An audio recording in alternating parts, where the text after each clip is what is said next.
Hi everyone, welcome back to the Caprine Cottage Knitting Podcast. My name is Anne and I'm joining you from my kitchen in the Finger Lakes region of upstate New York. Hello everybody, welcome back. It's been a while, I know, and I'll talk about that a little bit. But also I have an assortment of items to show you, a bunch of stuff to talk about. It's been a while since we had a podcast episode. So I think we'll just jump right into it. And I guess the first thing is just, I'm sorry I was gone for 2 weeks. I didn't really anticipate that happening. The first week just was a crazy, crazy week. We have an annual festival in the city closest to me called Apple Harvest Festival every autumn. And I work that, it's a 3-day festival. I work that for my friend who owns an orchard every year. It's like the one paid gig that I do that isn't for my own business. But it is exhausting. It's really long days. It's really, really busy. So that was the weekend before. So I knew I was already going to be tired coming into that week. And I had a doctor's appointment that week and just other, obligations that take up time. But then also on the way to my doctor's appointment, it's maybe 20 minutes away. I mean, I swear my house is 20 minutes from everything, but it's about a 20-minute drive. And I was almost to my doctor's office and the exhaust system piping, not the muffler, but in between part, the big pipe, fell out of my car on the highway. I was by myself, and I've never really talked about this, but I learned to drive kind of later in life. I was 25 when I got my driver's license, and I'm kind of a nervous driver. Cars, in general, kind of stress me out. They're big and loud, and they go fast, and it's a little stressful. It was really intense when this happened, but everything was totally fine. I pulled right to the side of the road. I called Caleb, and he told me just to pull, because it was dangling the piece of the car. And he told me to just, if I could, I had gloves. I always have stuff in my car. But he said to just pull it off of the car, put it in the car, and deal with it later. And it was fine. It was incredibly loud, with the pipe off. And it used a ton of gas. That's something I learned in this whole process, is that if your exhaust is leaking or off, it makes your fuel efficiency suck. And I have a really old car, so it was just interesting. But that's been fixed. It was great. My mechanic did a really good job. He put in a whole new thing. Very technical car talk over here. But so that happened the first week, and then so I just was over it, and I was you know what, I'll take this week as my week off. Then the next week, so that weekend on Sunday, we were at the farmer's market. Caleb started feeling really, really sick. And then within 2 days, by Tuesday, I was also very sick. I'm feeling much better now. Just a couple little sniffles left. I have some water here to drink if I get thirsty. But yeah, so it's good to be back. Just been a lot of weird craziness happening. And I was so nervous, being sick. I was oh my gosh, what if I don't get better and then I can't go on my trip, because this weekend is Rhinebeck, which we'll talk about really soon. And I was I've obviously already gotten tickets, booked pre-orders, booked Airbnb, it goes on and on. And so, pardon me. I was just so nervous that I was gonna miss it, and I think it was making me more stressed while being sick, but it seems it's all worked out for the best. I feel totally fine and okay to leave on Friday morning. No, Nif. There's a cat here. Come up here. It's so funny because the cats sort of ignore me the whole day. Normally they just sleep all day. And then as soon as I sit down to film, they're all hey, what's up? What you doing? You want to pet me? Hi. Okay, here we go. Okay. Oh, hello, big boy. Okay. So I guess we're going to do this right now. Yeah. I'll move him in a second. You guys like to see the kids, so. But yeah, you can see he's just my little baby. He like wants just to be hugged. I always say, like, I don't know if you guys have seen that girl that's like on TikTok and Instagram and everything, and she like puts her cat in like a baby sling. He would love that. But he's too heavy. I don't want to carry him around all day. And then one other little thing of note before I start talking about anything that matters is just that it has been really cold and rainy here, and that means that Feeny, baby Goaty, baby Phoenix, she has been kind of cooped up inside. She hates the rain, and normally before I film, I take her on a little walk or a big walk so that hopefully she will be, sleepy and calm while I film. But I didn't get to do that today. It's just been so cold and wet, and she'll go in the front yard, but she does not want to walk around in the wet. I know, she's really spoiled. Even our big goats don't like the rain and the wet, though. I feel like goats are kind of adverse to water. But yeah, so if you hear any baaing, matting, or banging, that's why. I'll try to edit out what I can. But yeah, otherwise, bear with me. I have a unique living situation. I'm sorry about that. Okay, but now I have to move this little dude. Cat has been moved. I don't think you can see him. Oh, there's his little face. He's right here.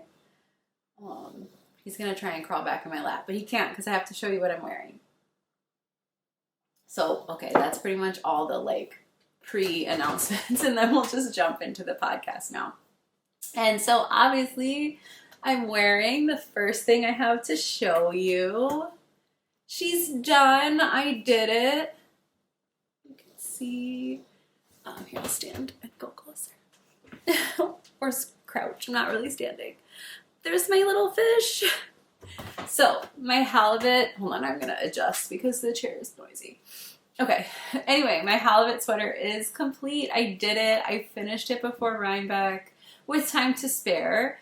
It's Wednesday when I'm filming this, and I finished it, I think, on Sunday, and it's been blocking. It's so cold in my house that it took forever to dry. But it's done. I'm really happy about it. I did it like, here, I'll stand again. It's cropped. Like, there's my waistband, which I'm loving. Didn't think that through when I bought yarn. So I have an entire like skein left, and then between half and 3/4 of another skein left. So I have to make something else, and there is like a halibut beanie, and so I was thinking I could make that either for myself or for Caleb. Yeah. So I was thinking I could make the beanie, or it is just, Scout is a sort of basic normal DK, so I feel like I could find another little project to make with it. But yeah, that's just a reminder for myself or anybody else. If you like to make cropped garments and the pattern is not originally cropped, you probably need less yarn. I would say in general, this pattern was really easy to follow. The fit is really good. I'm not gonna remember, and I don't have any of my project notes with me. I want to say it was the 4th size. It might have been the 5th size. I don't know. Generally, I'm usually fall somewhere between large and extra large, so it's usually like between the 3rd and the 6th size, depending on what the pattern is. Yeah, I don't know if that's helpful. My only complaint, it's not even a complaint, it's a me issue, is that I made the sleeves too long again. So this is how long they actually are. See? This seems to be a theme for me. I'm always making the sleeves too long. I think it's partially my anatomy. Like, I think I have shorter arms. It's such a weird thing to say. But I do find that this is a problem. Also, like, I know sleeves are always going to grow when you block, but these, it was like, knit a certain amount, start your decreases, and then you could knit more once you were done with your decreases. And I didn't even knit anything after my decreases, and they're still like a solid 2 or 3 inches long, because see, I've rolled the ribbing, which I actually like how this looks. I think it's extra cozy on the wrists, and so I don't think I'm going to like take it out and like go back, because that's the other thing is I feel like if I was going to go back, I would have to pull out like essentially the whole sleeve and shorten it like up here, like maybe start the decreases sooner. And I just like can't be bothered with that. I feel like the longer sleeves are not, like I kind of like longer sleeves, and then yeah, the doubled cuff is super cozy. So yeah, I don't have a whole lot to say. I kind of forget what I have told you guys. I think I told you I changed my whole thing in the beginning, ended up making this slightly mock turtleneck, and it's really fine. Like I was talking about before how much I dislike turtlenecks or like feeling constrained on my neck. And this is fine. The Scout is so soft. So yeah, just a reminder, this is Scout by Kelborn Woolens, the yarn. It's 100% wool. I don't think it's super wash, but it is so soft. And a little nervous about pilling, but we're hoping that doesn't happen. But so it's totally fine on the neck. It's not itchy. It doesn't feel like I'm choking or anything. And it's super cozy. And I love the fish. And I love the colors I chose. This contrast color, everything's in my Ravelry too. So please, like if you're interested, go over there, and it has like the needles I used, all that kind of stuff. But this contrast color is so fascinating. I talked about it a little bit before, but for the most part it reads green, but then in some light it looks purple, sometimes it looks brown. So it's just a cool color. I would love to make a garment with this contrast as the main color.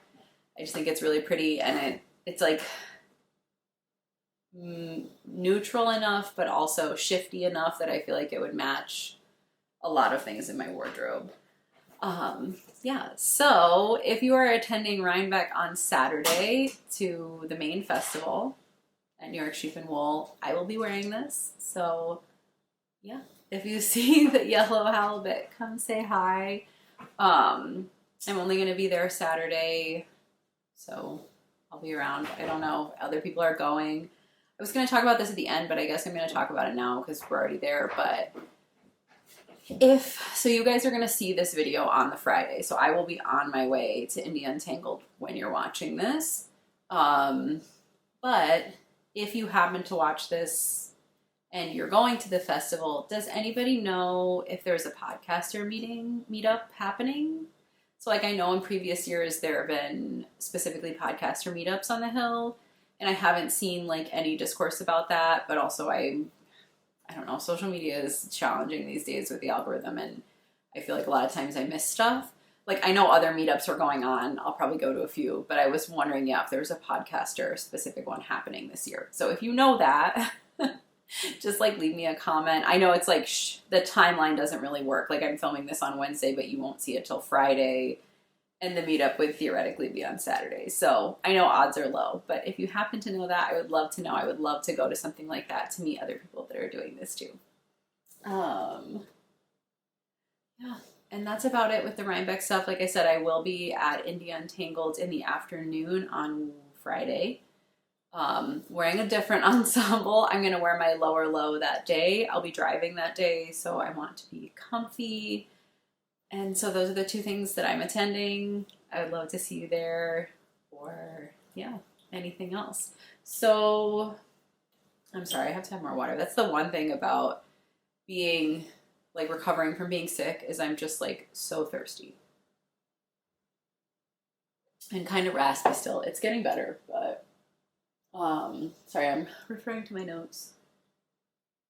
So yeah, I think that's all I have to say about this. I'm sorry if this episode is a little scattered. I feel like I still have the sick brain a little bit, and then also my mind is right now so focused on like packing and not forgetting important things, and it's very rare that I leave the house for like, not like I'm held hostage here, but like I don't really go away.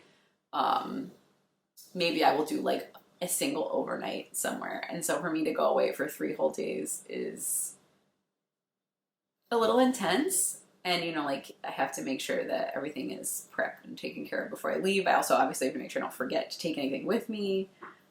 Yeah, I'm a homebody, so when I leave, it's very distracting. But we can move on to the next project. I have like a half finished object and a tale to tell. So it's in here. Squirrel bag. I guess it's that. And here it is. Ta-da! A very, very lumpy, unblocked radish sock. I can get it to lay sort of flat. I'll show you close up.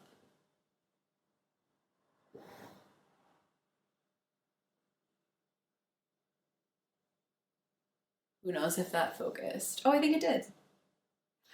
And now I'm back. Okay. So I did one. I finished one. I think it's really cute. I'm really happy with how it turned out.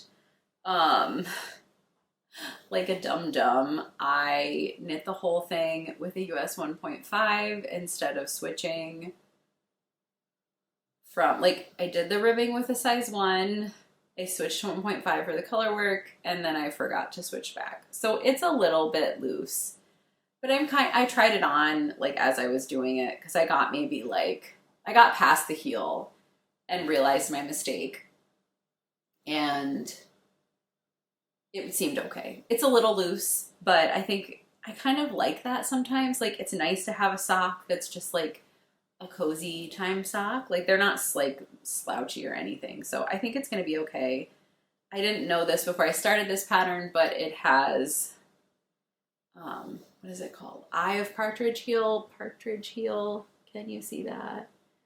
But it's one of my favorite heels for like a flap and gusset heel. I think it's really, really pretty. I also,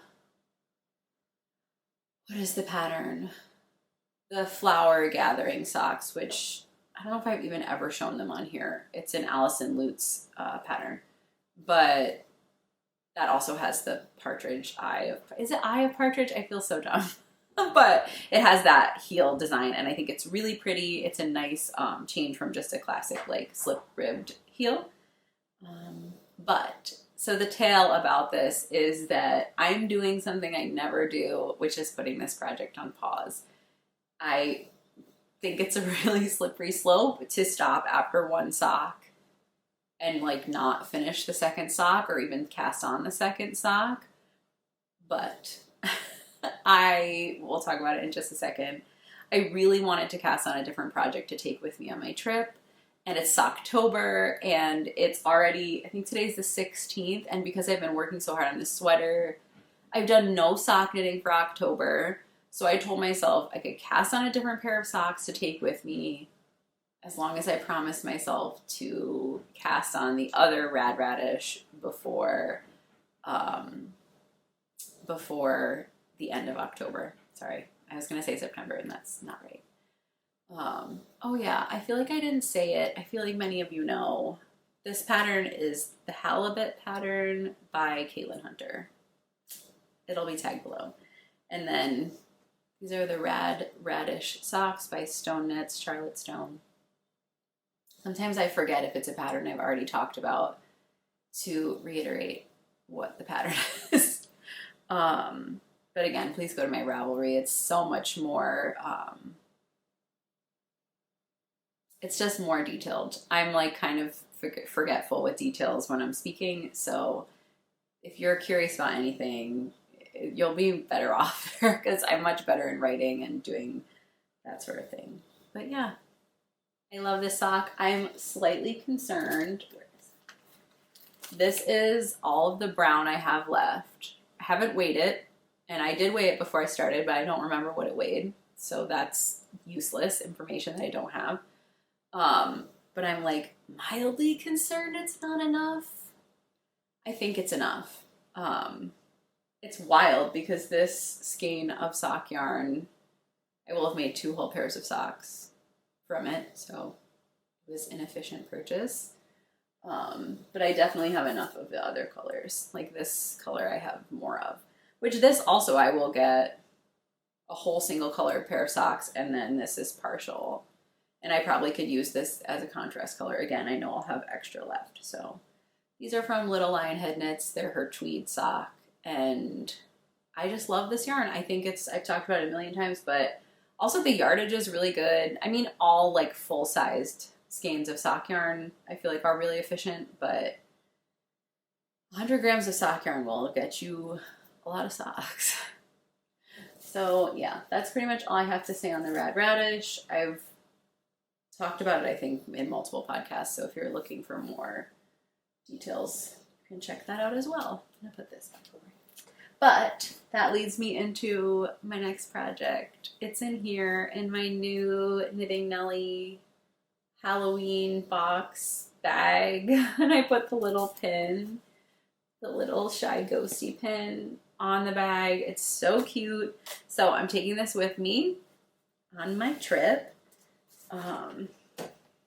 And I finished that sock and the Radish sock. And so I cast this on last night and there's not a lot to show. It's just a cuff so far. And then here's the yarn. So in I think my last regular podcast episode, I asked you guys to do a poll of which contrast color you liked best with this yarn. This is from Life in the Long Grass. I don't know which sock. It's a sock yarn, and the color is called Andesol. But I think people are going to be mad. I chose the pink. So the poll was so neck and neck the entire time. Like, it was like 45, 55, 50, 50 the entire time the poll has been going on, and yellow did win. So I'm sorry to be contrary, but I figured because it was so neck and neck that like it was like one vote or the other. Like if someone voted pink, it would go to, it would go back and forth.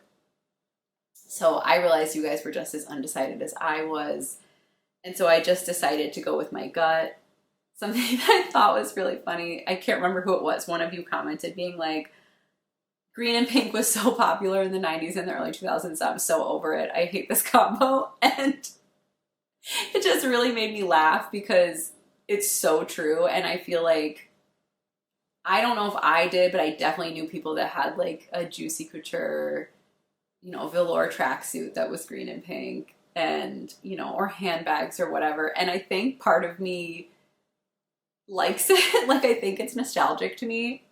But also I understand why you might not feel that way. But yeah, and I think it's going to be cute. So this is the Starflight Socks by Allison Lutz. It is out of Pompom magazine. Oh, I'm not going to remember the number, but it's the Candace English special edition one that came out last autumn. Does it say? I've only printed like the actual part of the pattern, so I don't have to carry it around.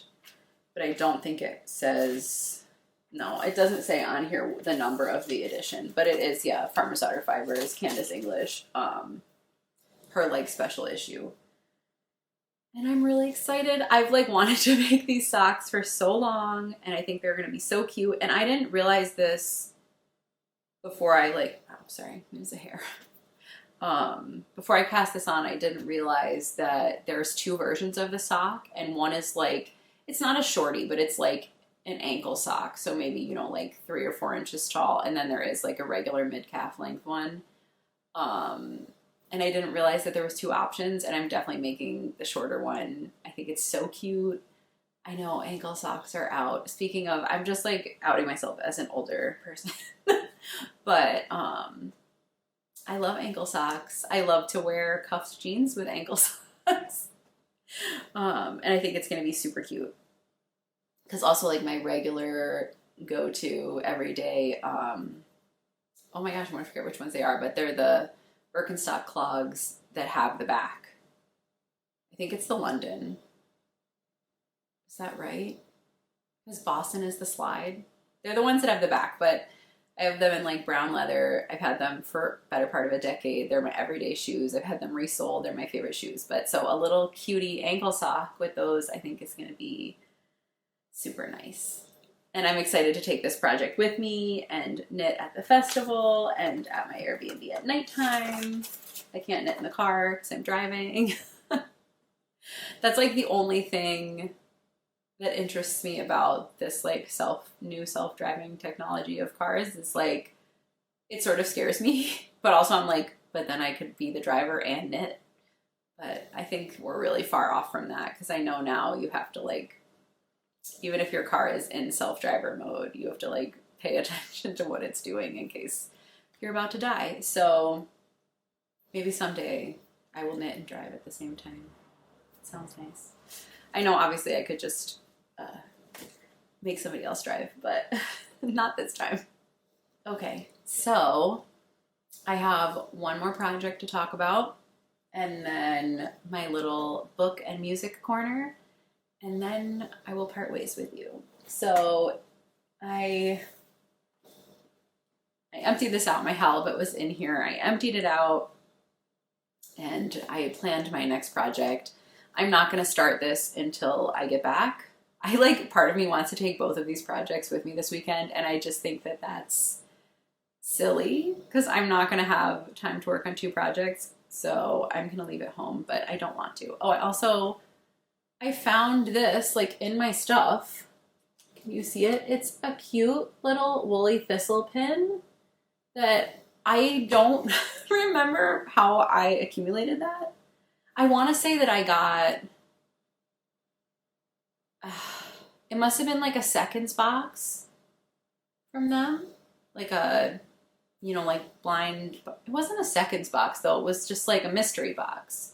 And I think that this must have come in that, but I didn't know. And I found it like, I have a basket that I keep all of my like knitting needles and not really notions because I keep all my notions in a notions pouch, but like just like extra stuff like knitting needles, extra cables, I don't know, like drawstring project bags, just like random stuff. And I found it in there and I was like, this project bag is the only one that doesn't have a pin on it because like the new one has this Try Ghost and then the squirrel one has my Camp Stitchwood badge super spinner, which also I'm so excited that she's going to be at Indie Untangled. I can't wait to buy more badges from her.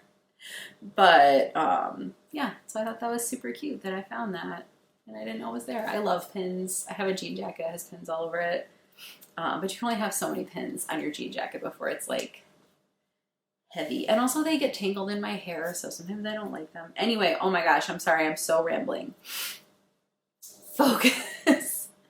But so this project is, I have to look at it. Oh, I was hoping I had a picture of it. I'll put a picture up. Anyway, it is the Tarra shawl by Gudrun Johnston out of her book, Shetland Trader Volume 3. And like I said, I'll put a picture here right now. Bam. It's a like skinny shawl and it has like that traditional Shetland hap edging. And I thought it was going to be, I really still want to make a Hansel hap. I don't know when I'm going to get to that because I have so many other projects, but I feel like it would be like a good introduction to making that like scalloped hap edging because I've never done that before. So, but I've been trying to decide on colors. Now I remember the picture I was thinking I should put up. We're going to get there. This is a rambling journey. Bear with me. But I have been trying to decide for this Tarra shawl the color palette I want to use for months. Like when I bought, so I'll show you the main color. The main color is going to be natural Shetland black. I think this is 2 full balls and a partial of the natural black from Jamieson and Smith. I bought this in Shetland and I bought it to make the socks I made, the Jeanette Budge pattern.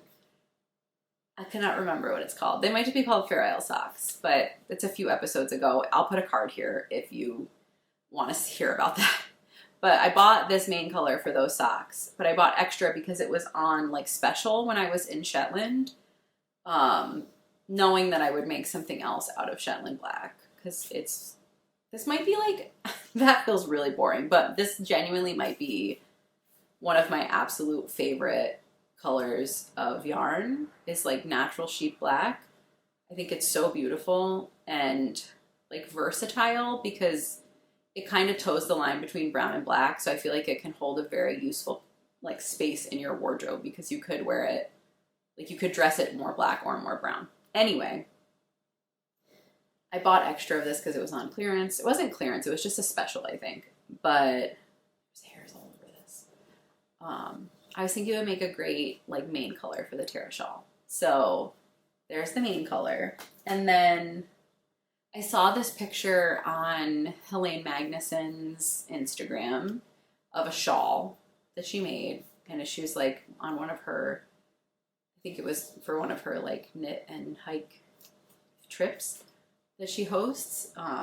Or maybe she was just out and about, but I loved the color palette of that shawl. And it is different than what I've put together here, but that's sort of where my inspiration comes from. And it's definitely, her inspiration is from kind of like the moss and the lichen that lives in Iceland. And I just loved that. And I loved the colors. Like I said, I'll put her picture here so you guys can see that shawl. And her main color is white, and it's a totally different shawl, but the color palette is definitely inspired by that. So I have these 4 colors. Hold them up. I'm gonna set this over here. Okay, so here is my color palette. It looks very different on here on the viewfinder than it does to me in my life. But there they are. And here, I'll tell you quickly the numbers in case you're curious. So the yellow is, they're all Jamieson and Smith 2-ply jumper weight. But the yellow is shade 121 mix. And I know this is a partial, but I think there's going to be enough. The green is FC12 mix. This looks brown or tan, but it's more of a peachy color. It definitely leans orange. This is 1281 mix. And then this orangey shade, coral shade, is, where is it? Oh, there we go. FC7 mix. So as you can see, I like the heathered colors. But I have these 2 shades left over from my Zurich smock. And this color, the yellow, I used in my Woolly Cat from last year. And then this color I bought sort of with this project in mind, also in Shetland. So these 3 are partial skeins, and I think I'm going to have enough because it only calls for 1, and I think it uses less than a whole one. We hope. But yeah, so that's my color palette. I love the idea that it's like inspired by moss and lichen. Here, I'll hold them all together. And I think it's going to be really pretty, and I'm so excited to cast this on. Part of me can't believe that this amount of yarn is enough to make this shawl. I mean, it's like a little skinny shawl, but it still feels like not enough because it's like 50 grams of the main color.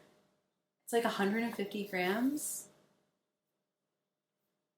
It feels like not enough. I mean, it's fingering weight, so like obviously there's a lot of like yardage for those grams, but I'm so skeptical. And I've also, if it uses this quantity of yarn and I can figure it out and it's like not too hard for me, I feel like it would be a great gift knit because it doesn't use that much yarn. So we'll see. Have any of you made this? I saw one person recently, I will not remember her handle. I'll look it up and put it here for you guys so you can see too. She posted on Instagram about making a Tarra shawl, and I don't feel like it's the most popular pattern. I could be wrong, but I haven't seen very many people make it. So yeah, if you have made it or if you're thinking of making it, please reach out to me, let me know. If like find me on Instagram, send me your color palette. I would love to see. I really like the colors in the book, but I'm really working to kind of push myself to like pick my own colors for things.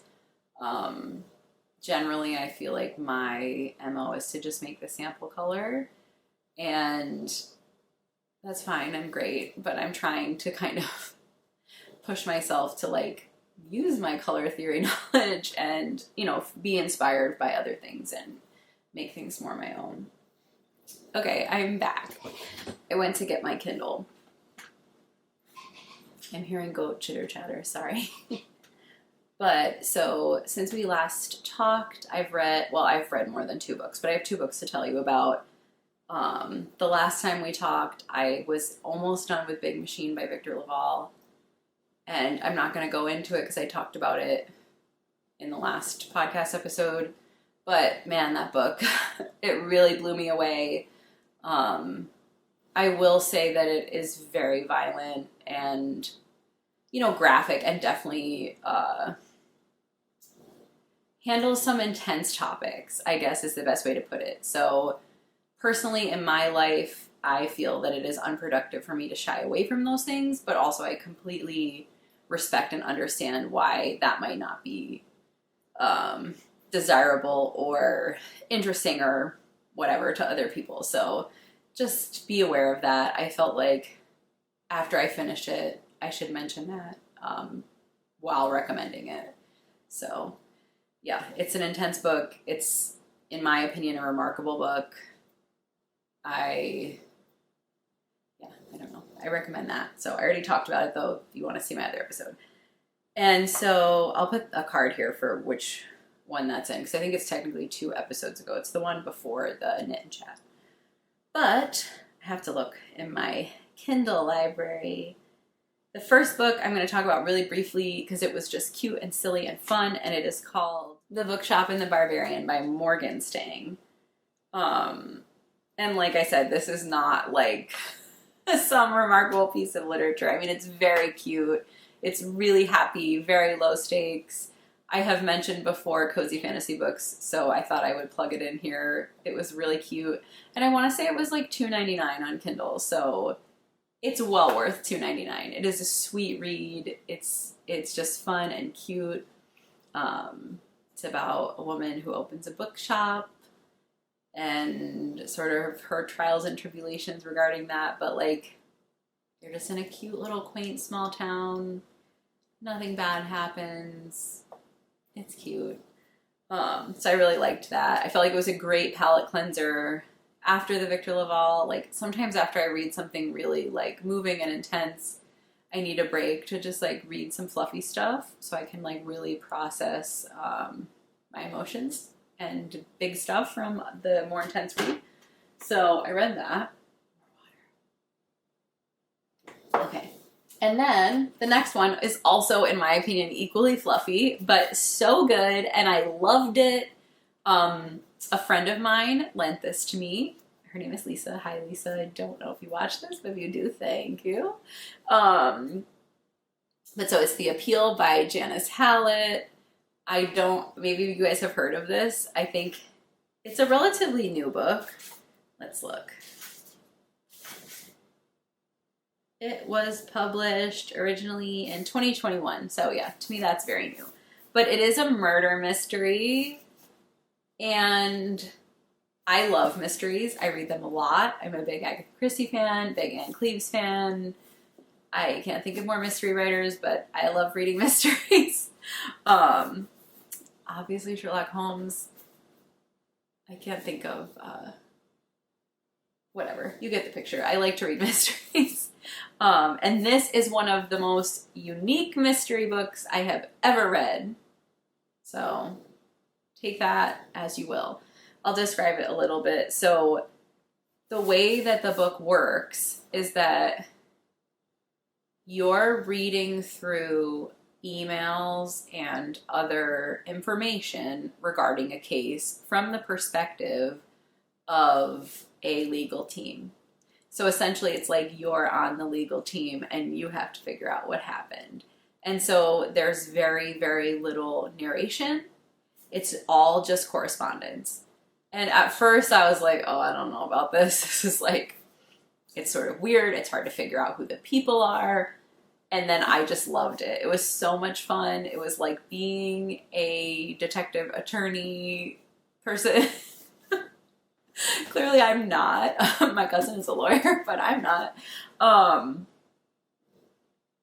But I just thought it was really fun. And also, generally, maybe I shouldn't say this because it makes me look stupid, but when I read mysteries, I'm like, I never know who it is. I mean, occasionally I'll figure it out, but I am like not the person who figures out who the killer is. I am always fooled. The like twist at the end always gets me. And I'm not like really ashamed to admit that. It makes it fun for me. Like I love that I'm always like, oh, I can't believe it was that person. But I will say in this one, I did have it pretty well figured out by the end, which I think is sort of the point because you're like supposed to be the person figuring it out. Yeah, so I really enjoyed it. I think both of these books are like really fun, fluffy, autumnal kind of reads. I enjoyed it a lot.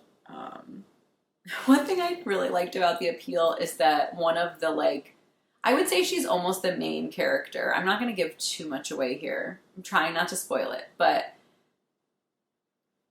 I would say besides obviously the murder victim, she's probably the most main character. She has the most correspondence, and she's so like, I don't want to say unlikable because that sounds mean, but like she's sort of annoying. Like she's always sending, because it's mostly emails, and so she's sending people emails all the time.